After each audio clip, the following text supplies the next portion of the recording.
सेतु का कार्य किया, जिसके बारे में अभी डॉक्टर विजय दसमाना जी ने बहुत कम शब्दों में गागर में सागर भरने का काम।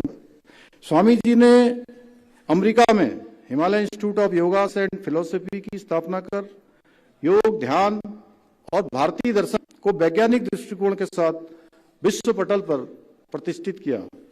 के द्वारा रोपित हिमालय इंस्टीट्यूट हॉस्पिटल ट्रस्ट एक विशाल वृक्ष के रूप में विकसित होकर लाखों लोगों को सेवा देने का कर रहा है तथा आधुनिक शिक्षा को भारतीय संस्कारों और परंपराओं से जोड़ने का अन्य कार्य कर रहा है। टेलीमेडिसिन सेवाओं, हिमालयन संजीवनी क्लिनिक जैसी पहलों तथा दूरस्थ और पर्वतीय क्षेत्रों में पॉलिटेक्निक स्वास्थ्य प्रशिक्षण संस्थानों की स्थापना के माध्यम से यह विश्वविद्यालय स्वास्थ्य और शिक्षा के अंतिम समाज के अंतिम व्यक्ति तक पहुंचने के लिए बहुत सराहनीय कार्य कर रहा है। मैं इस सेवा के क्रम को अनवरत जारी रखने के लिए डॉक्टर विजय दसमाना जी और समस्त विश्वविद्यालय परिवार को साधुवाद देता हूं। भाइयों, आदरणीय प्रधानमंत्री श्री नरेंद्र मोदी जी ने बाबा केदार के धाम से हम सब के लिए उनके मुंह से ये होश हुआ था, एक शिव रूपी शब्द उनके मुखार बिंदु से निकले कि 21वीं सदी का तीसरा दशक उत्तराखंड का दशक होगा।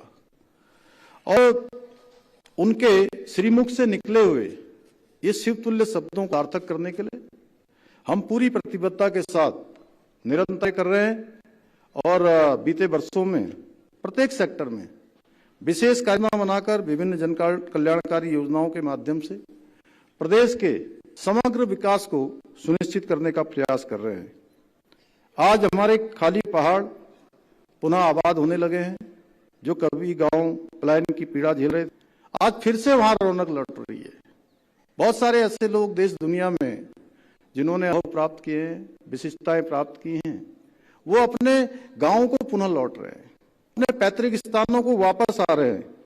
और हाल ही में रिवर्स लगभग 44% की वृद्धि दर्ज की गई है।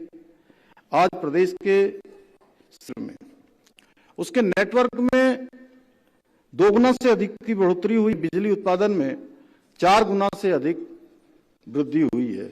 इसके साथ ही आज उत्तराखंड में रोपवे का नेटवर्क हो, रेल का नेटवर्क हो, यह अभूतपूर्व उपलब्धियां हासिल कर रहा है। इतना ही नहीं, आज हमारे राज्य ने किसानों की आय में वृद्धि करने में भी देश भर में पहला स्थान प्राप्त किया है। इसके साथ साथ युवाओं को रोजगार उपलब्ध कराने के अवसर में भी हम देश के अग्रणी राज्यों के रूप में हमारा स्थान बना है। आज